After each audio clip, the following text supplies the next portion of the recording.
So pouring out, John chapter 2, verse 8.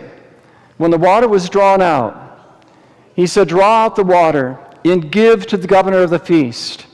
Important person there, the one in charge of the whole festivities.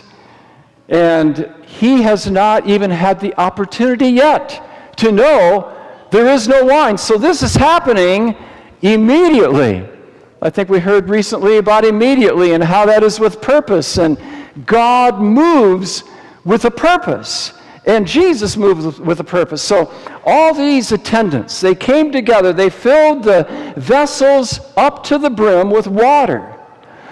And then when Jesus said, draw it out, we might say, pour it out, it was wine. It was grape juice. It was the pure juice as the wine is in the cluster, Isaiah 65 and verse 8. And there it was. He says, I don't understand this. He called for the groom, the governor of the feast. He calls for the groom and he says, what's happened? Everybody puts the good wine out first. And then at the end, that which is inferior, but you have saved the best wine until now. In the meantime, Jesus quietly exits and allows his disciples, for the first time in their experience as his disciples, to share the good news about Jesus with others. He pours their lives out into the lives of others.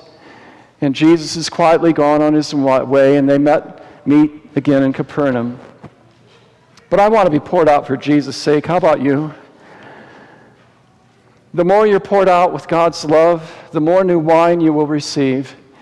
It is, in fact, an endless supply that God is willing to give you. Not just that you've been emptied out and you want to be filled up, but when you're filled up, God will use your life in such a powerful way. You'll be continually being poured out into the lives of others for the goodness and sake and the glory of God's kingdom.